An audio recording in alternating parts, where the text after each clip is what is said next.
French revolution को 81 के लिए रिवाइज कराते समय पिछले क्लास में बताए थे कि किस तरह फ्रांस में थर्ड स्टेट के representative monarch French monarch Louis 16 के इच्छा के विरुद्ध जाकर के फ्रांस के लिए कॉन्स्टिट्यूशन बनाने का काम शुरू किया और उसको पूरा कर दिया। फ्रेंच मोनार्क लुई 16 इतना मजबूर हो गया था कि उसे इस कॉन्स्टिट्यूशन को स्वीकार करना पड़ा और इस बात को मान लेना पड़ा उसको कि उसके पावर को लिमिट किया जा सकता है। लेकिन फ्रेंच मोनार्क इस बात से प्रसन्न नहीं था, खुश नहीं था। उसकी सारी शक्तियां, सारे पावर्स जो है सीज कर लिए गए कॉन्स्टिट्यूशन के द्वारा।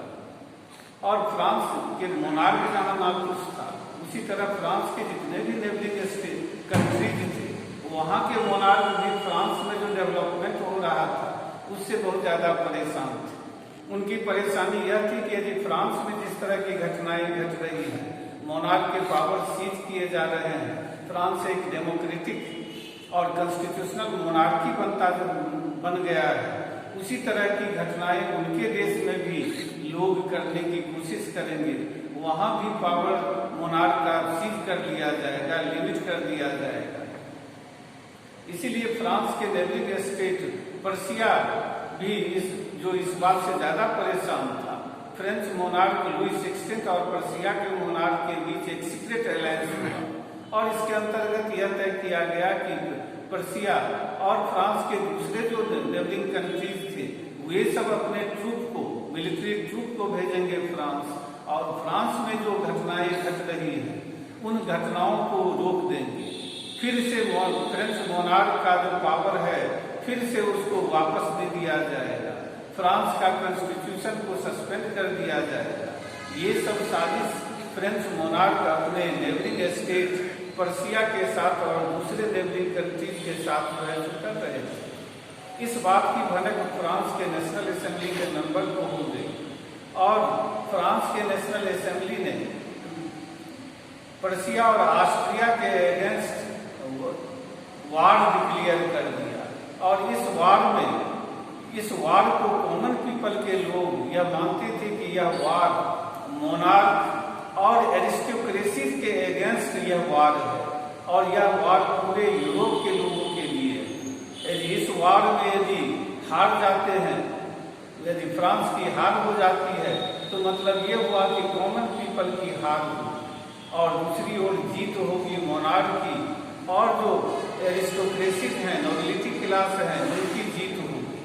कॉमन पीपल ये ऐसा होने देना नहीं चाहते थे। इसीलिए पूरे देश के कॉमन पीपल के जितने यंग लोग थे, जितने एबल्ड बॉडीड लोग थे, जितने हट्टे कट्टे स्वस्थ लोग थे और युवा थे, वे सभी वॉलंटियर के रूप में फ्रेंच आर्मी में शामिल होने लगे। वे लोग रैली निकाल करके मार्च करते हुए वे लोग फ्रांस का कैपिटल पेरिस की ओर बढ़ने लगे। तो ऐसे हजारों लाखों जो है तो लोग जमा होने लगे फ्रांस की राजधानी पेरिस में। इसी क्रम में एक इम्पोर्टेंट बात यह है कि जो मार्सिलेस शहर में से जो लोगों का जुलूस निकला, जो रैली निकाली गई मार्च करते हुए, उन्होंने जो देशभक्ति गाना गाया उसको मार्सिलेज के नाम से जाना जाता है, जिसको रोजर डी इसले नाम के पोएट ने लिखा था। यही जो पेट्रियोटिक सॉन्ग है, देशभक्ति का गाना है, यही आजकल फ्रांस का नेशनल एंथम बन गया है। ये रिवॉल्यूशनरी वॉर के जब चल रहा था उस समय कॉमन पीपल के लोगों को बहुत ज्यादा परेशानी उठानी पड़ी, क्योंकि फैमिली के जो अर्निंग मेंबर थे, जो वर्किंग मेंबर थे, जो काम करने वाले लोग थे, जो कमाऊ लोग थे, ये सब युद्ध लड़ने के लिए चले गए और घर की औरतों पर यह जिम्मेदारी सौंप दी गई कि वे परिवार को चलाएं।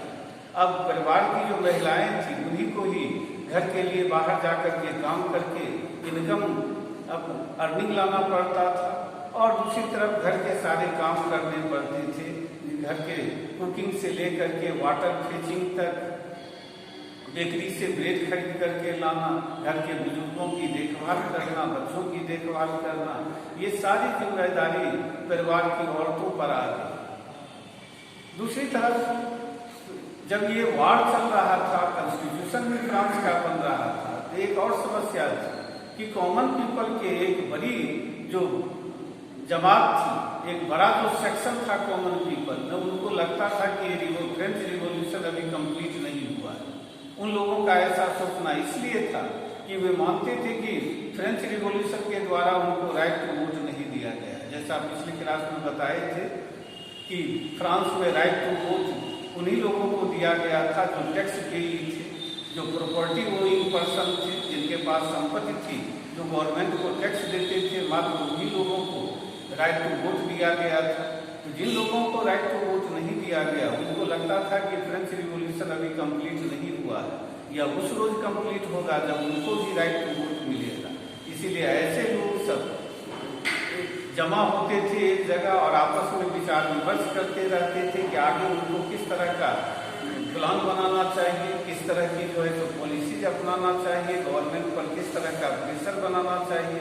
इसके लिए ये कॉमन पीपल के एक वो सेक्शन के लोग, जिनमें ज्यादातर जो है तो शू maker, watch maker, pastry maker, ये इस तरह के स्मॉल शॉप कीपर, इस तरह के लोग थे। ये लोग अपना अपना क्लब बनाने लगे और ऐसे ही क्लबों में जो सबसे बड़ा क्लब था उसको जैकोबिन क्लब के नाम से जाना जाता है। इसी जैकोबिन क्लब के बारे में अगली क्लास में चर्चा करें।